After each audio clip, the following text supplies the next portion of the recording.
Hi guys, ഇത് നമ്മൾ എടുത്തിരിക്കുന്നത് ഡേൺഡോക്കിൻ്റെ സിറവും ഡേൺഡോക്കിൻ്റെ നൈറ്റ് ക്രീമുമാണ്.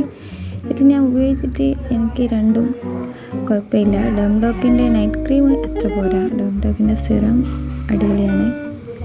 നല്ല മാറ്റമുണ്ട്, മുഖത്തെ കല എല്ലാം നല്ല മാറിയേക്ക്.